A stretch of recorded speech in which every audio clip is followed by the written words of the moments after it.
दोस्तों कहते हैं प्यार को दो शब्दों में बयान नहीं किया जा सकता और ना ही इसकी कोई परिभाषा है। इसे सिर्फ महसूस किया जा सकता है। ये तो एक ऐसा खूबसूरत एहसास है जो दो लोगों को बहुत गहराई से आपस में जोड़ता है। ये एक ऐसा बंधन है जो दो लोगों की रूह को गहराई से बांध देता है। प्यार आसानी से किसी से हो तो सकता है पर आसानी से खत्म नहीं हो सकता।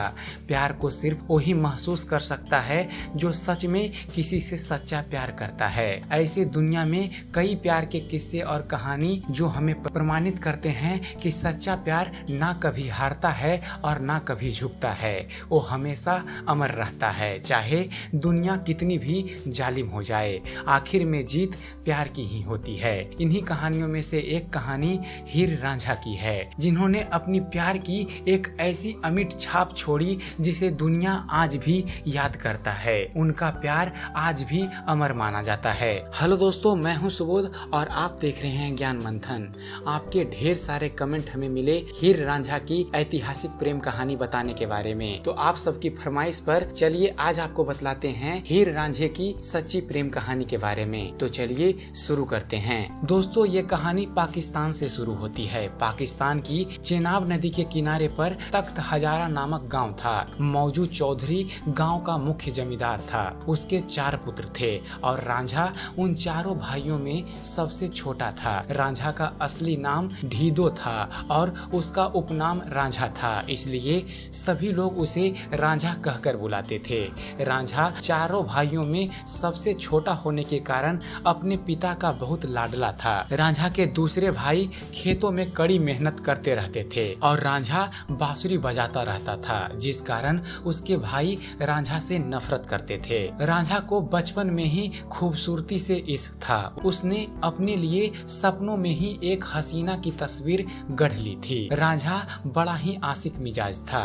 12 साल की उम्र में पिता का साया उसके सिर से उठ गया था। बाद में भाइयों से भी विवाद हो गया। अपने भाइयों से अलग होकर वह सारा दिन पेड़ के नीचे बैठा रहता था और अपने सपनों की शहजादी के बारे में सोचा करता था। एक बार पीर ने उससे पूछा, तुम इतनी दुखी क्यों हो? तब रांझा ने पीर को अपने द्वारा रचित प्रेम गीत सुनाए, जिसमें उसने अपने सपनों की शहजादी का उल्लेख किया था। पीर ने बताया कि तुम्हारे सपनों की शहजादी हीर के अलावा और कोई नहीं हो सकती। यह सुन रांझा अपनी हीर की तलाश में वहाँ से निकल पड़ा। एक रात रांझा ने एक मस्जिद में आश्रय लिया। अगली सुबह वो मस्जिद से रवाना हो गया और एक दूसरे गाँव में जा पहुँचा जो हीर का गाँव था। हीर एक सियाल जनजाति के संपन्न जाट परिवार से संबंध रखती थी। ये जगह अभी पंजाब पाकिस्तान में है। पहली बार हीर को देखते ही रांझा समझ गया कि यही मेरी सपनों की शहजादी है।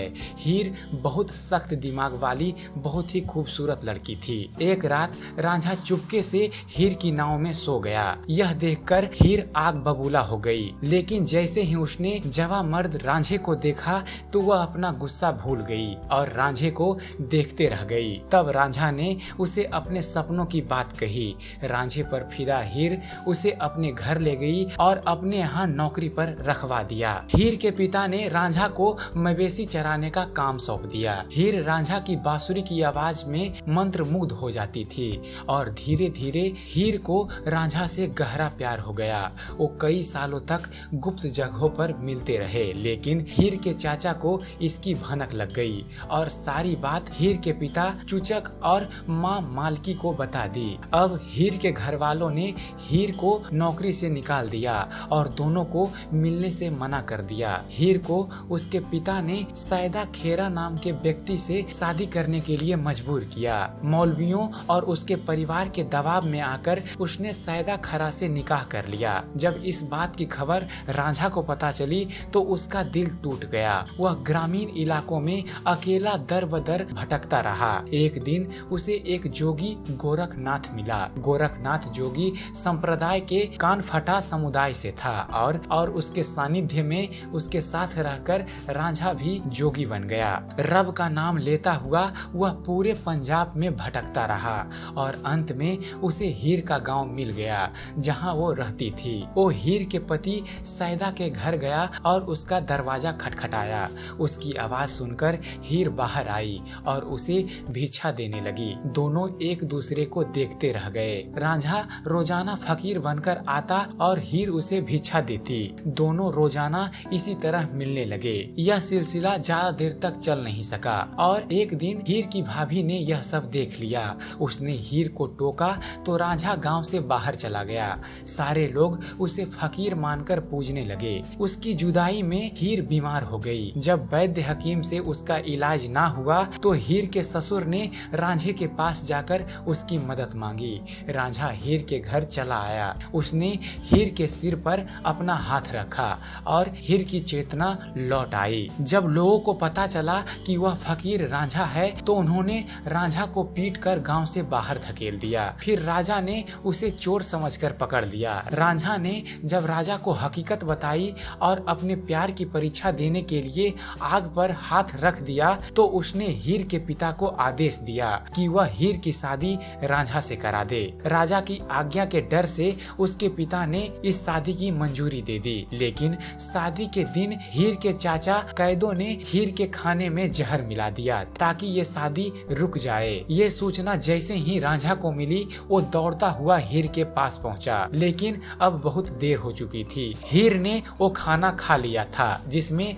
जहर मिला हुआ था, जिससे उसकी मौत हो गई थी। रांझा अपने प्यार की मौत के दुख को झेल नहीं पाया और उसने भी वो जहर वाला खाना खा लिया और हीर के करीब ही रांझे ने भी अपना दम तोड़ दिया। हीर रांझा को उनके पैतृक गांव झंग में ही दफन किया गया, जहां आज भी प्रेम का मजार बना हुआ है। भले ही हीर और रांझा मर गए हों, लेकिन उनकी मोहब्बत आज भी लोगों के दिलों में जिंदा है और शायद बहुत दिनों तक यह मोहब्बत जिंदा रहेगी।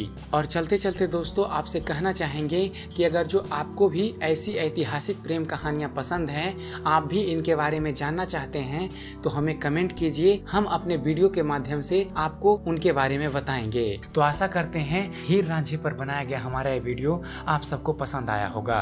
अगर जो आपको इस चैनल पर दी गई जानकारी पसंद आती है तो आप हमारे वीडियो को लाइक कीजिए, शेयर कीजिए, हमारे वीडियो के बारे में कमेंट कीजिए कि आपको यह कैसा लगता है। आपका एक कमेंट हमें अच्छी से अच्छी वीडियो बनाने के लिए प्रेरित करता है। और साथ ही साथ हमारे चैनल ज्ञान मंथन को सब्सक्राइब करना ना भूलें। हमारे चैनल को सब्सक्राइब कीजिए और देखते रहिए, जानते रहिए। धन्यवाद। जय हिंद।